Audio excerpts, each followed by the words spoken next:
Bonjour à tous et bienvenue dans cette nouvelle vidéo. Aujourd'hui, nous allons répondre à la question comment ne pas s'auto-saboter quand on est multipotentiel. Je vais vous donner 7 clés. Combien? 7.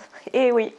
Donc, j'ai écrit ça sur mon petit carnet et je suis heureuse de vous les partager. Je pense que c'est vraiment très utile pour les multipotentiels. Nous sommes nombreux à nous auto-saboter et ça nous est déjà tous au moins une fois arrivé. Donc, nous allons voir ensemble les clés pour éviter cet auto-sabotage.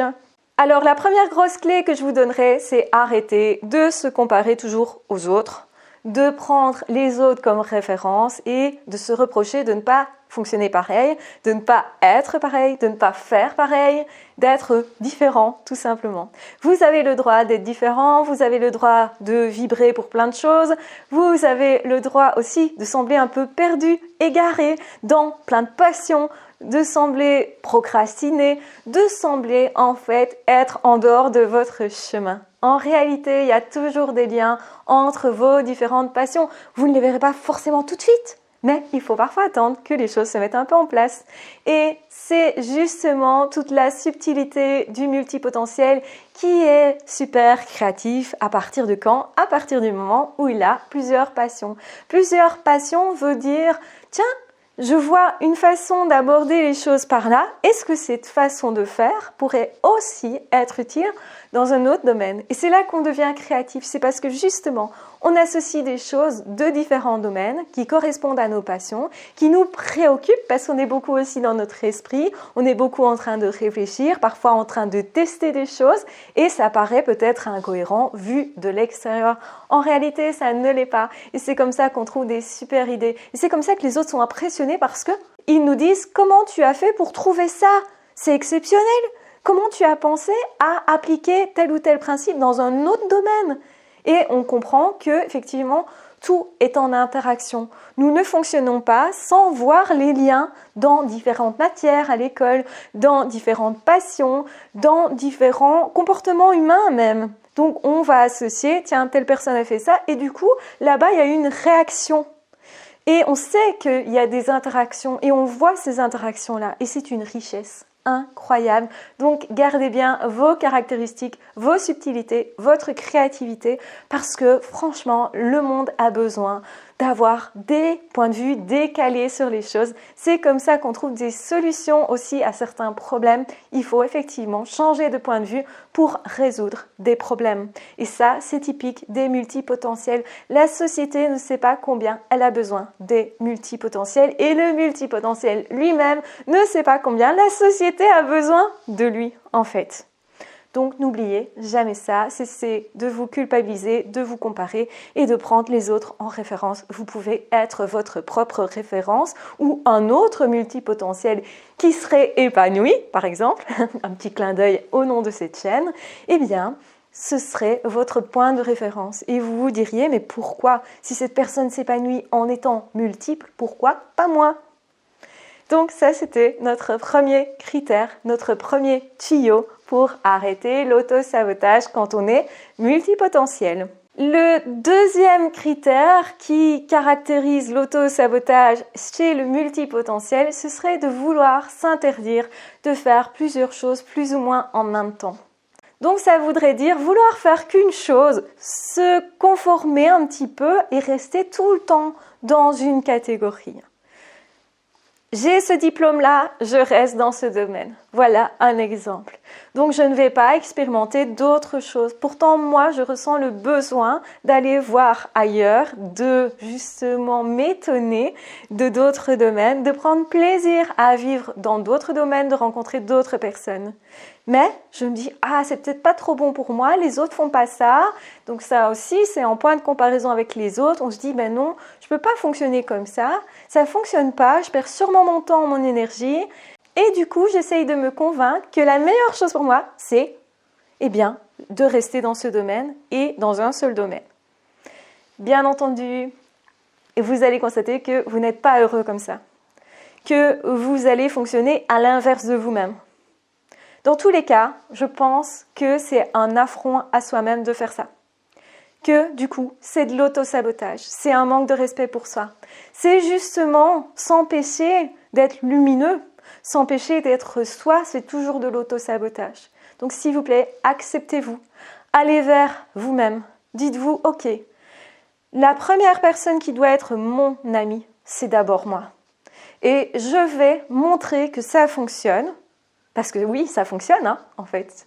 Vous n'allez pas vous perdre là-dedans, vous n'allez pas vous épuiser. En fait, non, ça fonctionne réellement de faire en sorte d'être sa propre boussole. De faire en sorte de se dire, ben voilà, si moi ça m'épanouit, que ça me crée du plaisir, etc., je prends déjà ça. Et finalement, vous allez être plus lumineux et vous allez aussi pouvoir vous concentrer sur un domaine, puis sur un autre, puis encore sur un autre. Mais vous êtes quand même concentré. Et donc c'est productif. Vous avancez un peu là, un peu là, un peu là, mais un jour, vous aurez des résultats dans plusieurs domaines à la fois. Ça va impressionner les autres, mais c'est votre fonctionnement. Donc, ne vous en privez pas. Voilà mon deuxième tuyau, ma deuxième astuce. Le troisième conseil que je peux vous donner, c'est d'arrêter de penser que vous êtes incohérent. Non seulement vous avez le droit d'aller dans plusieurs domaines, mais le risque, c'est de vous culpabiliser, de vous dire « je suis incohérent, je ne suis pas productif ». Je suis forcément à côté de mes pompes et ça veut dire peut-être qu'il y a une pathologie, qu'il y a quelque chose de bizarre chez moi. Je me reproche d'être comme ça. Je me reproche en fait parce que j'ai cette impression d'être incohérent et cette impression que le problème est du coup en moi. Quand vous faites ça, vous cherchez en vous un problème et vous allez forcément en trouver un parce qu'on est tous plus ou moins névrosés. Et oui, j'ai fait des études de psycho, donc je peux vous le dire, on est tous plus ou moins névrosés. On a tous des problèmes quelque part. On a tous des dysfonctionnements, mais petits. Et c'est pas grave, parce qu'on les a tous. Et ça fait partie de notre chemin, notre histoire, nos challenges, nos défis, notre façon d'être. Vous aurez compris qu'on ne peut pas être parfait. Donc arrêtez de vous reprocher d'être comme cela et de vous dire que forcément c'est pathologique, que vous avez forcément des défauts et que c'est grave. C'est surtout le côté de se dire c'est grave qui pose problème. Eh bien non, c'est pas grave, c'est normal, ça fait partie de la vie de chacun, vous êtes juste comme tout le monde. Et oui, il y a des choses particulières chez vous et vous avez le droit d'être particulier. Donc là, on était bien sur la troisième astuce. La quatrième astuce, c'est vraiment une grosse astuce, c'est celle de la culpabilité. Quand on se parle mal, généralement on se culpabilise, on se reproche des trucs. On se dit, t'es pas assez comme ceci, pas assez comme cela, comment ça se fait que t'as fait ça? Et finalement, on se dit qu'on mérite de ne pas réussir. On s'auto-sabote parce qu'on se culpabilise. Donc, questionner la culpabilité. Questionner, c'est se dire, mais de quoi ça vient? Quand était-ce la toute première fois que je me suis dit, je ne peux pas réussir? C'est pas pour moi, je suis pas capable.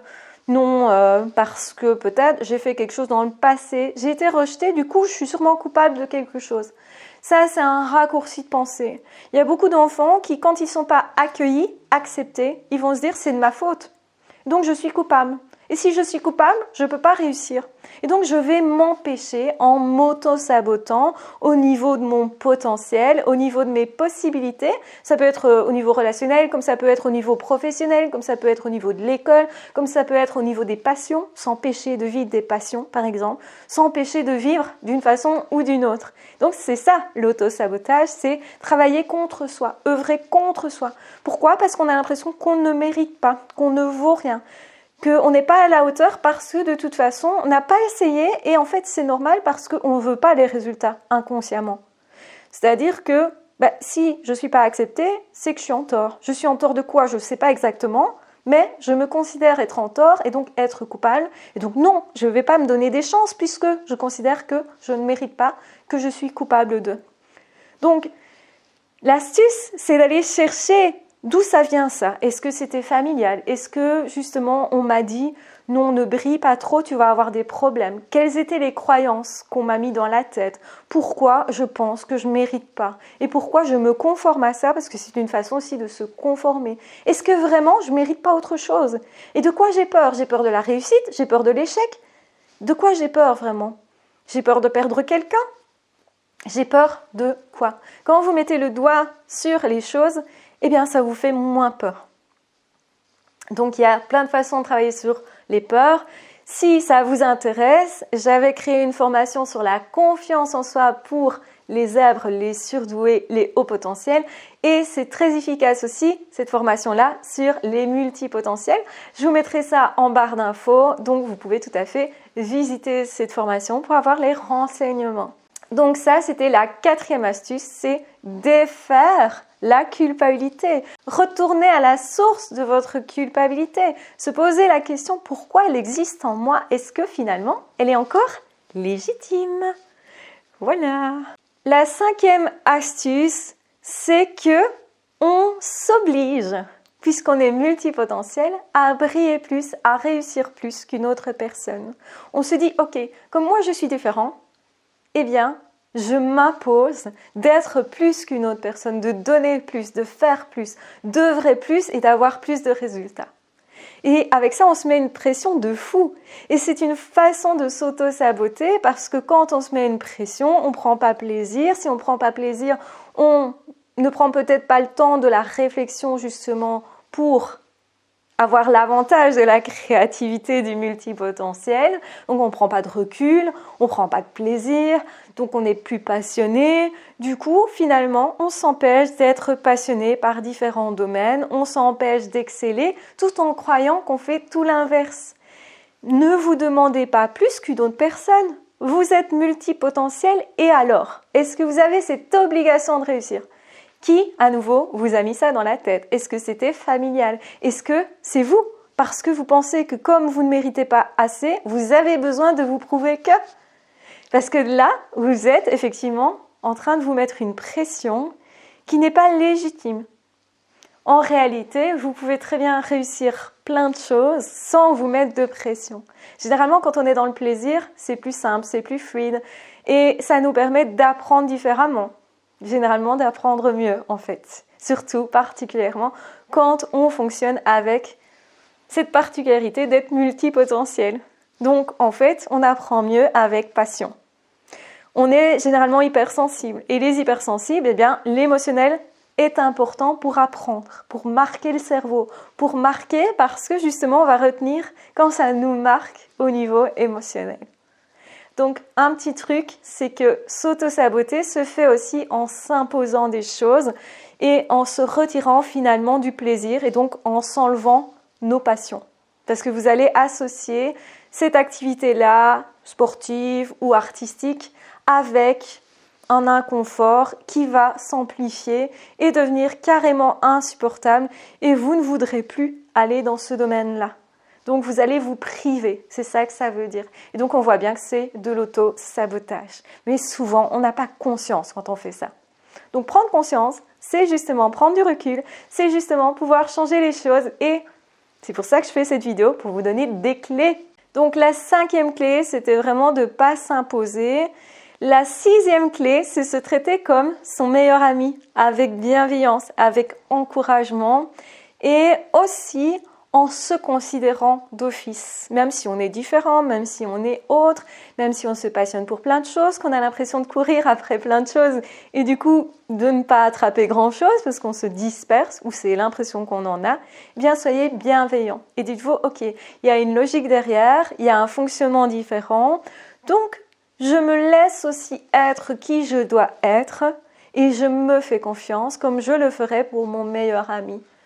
Je sais que je ne comprends pas tout ce qui se passe au fond de moi, tout ce que je fais, mais j'expérimente aussi en choisissant de me faire confiance, en choisissant de m'accueillir, en choisissant d'être aussi simplement moi et d'arrêter de justement poser un regard moralisateur sur ce que je suis en train de faire ou ce que je devrais obtenir ou je ne sais pas, par rapport à mon comportement, je pourrais aussi juger constamment qui je deviens, comment je me comporte, etc. La 7e et dernière raison, dernière astuce pour laquelle je pourrais m'auto-saboter, c'est que je ne prends pas mes responsabilités. Je pense que si je rate, c'est de la faute des autres, de l'environnement, etc. Plutôt que de me dire, ok, je suis responsable de ce qui m'arrive et de comment j'agis. Donc c'est se dire que oui, parfois j'ai eu des échecs, Oui, parfois, je me suis sabotée, mais cet auto-sabotage-là, il faut le reconnaître pour arriver à le décoincer. Si vous ne reconnaissez pas que ça fait partie de vos choix, en fait, que vous en êtes là aujourd'hui parce que vous avez fait des choix et que finalement, c'est parce qu'on fait des choix qu'on peut les remettre en question et qu'on peut changer et essayer autre chose. Si vous faites ça, vous allez vous dire, je suis responsable effectivement des résultats. Je vais regarder, voilà, tel résultat pour tel comportement, telle attitude, etc. Est-ce que je veux encore de ça ou pas? Ou est-ce que je fais autrement? C'est accepter de faire autrement en déduisant des leçons de ce que j'aurais appris. Donc si ça fonctionne, je garde. Si ça fonctionne pas, je garde pas. Peut-être que ça fonctionne mieux comme ça. Du coup, j'améliore, etc. Mais pour faire tout ça, il faut être responsable, se sentir responsable. Et se sentir responsable, ça veut dire avoir des moyens d'action. Je me reconnais des moyens d'action. Je sais que j'ai testé des choses. Je me culpabilise pas de pas avoir toujours réussi, bien entendu. Mais j'étudie le truc et je me dis, ok, je peux, moi, agir parce que je suis une personne responsable et j'ai ces capacités en pleine main. Et donc, je peux avancer grâce à ça. C'est aussi se faire confiance, c'est aussi se traiter comme un bon ami de faire ça. Donc, effectivement, nous sommes tous responsables, en partie au moins, et on peut travailler sur notre partie. C'est ça que ça signifie. Donc, j'espère que toutes ces astuces vous auront aidé. Je remettrai en descriptif les différents points en barre d'infos pour que vous ayez tout ça facilement sous la main. En attendant, surtout, prenez bien soin de vous. J'espère que ça vous aura intéressé hautement. Je mets aussi en barre d'infos donc la formation de laquelle je vous ai parlé pour développer votre confiance en vous, pour casser les croyances limitantes. Je vous explique tout ça dans la formation. Cette formation, si je l'avais eue entre les mains, moi quand j'étais jeune, j'aurais avancé tellement plus vite. C'est vraiment le truc qu'il m'aurait fallu et c'est pour ça que je l'ai créé pour vous donner toutes les techniques, tous les outils nécessaires pour se réaliser en tant que multipotentiel, puisque moi-même, je suis multipotentielle. Je vous embrasse bien fort, je vous aime très fort, prenez bien soin de vous et de toute façon, on se retrouve très vite dans d'autres audios ou dans d'autres vidéos. Ah, ciao, bye bye!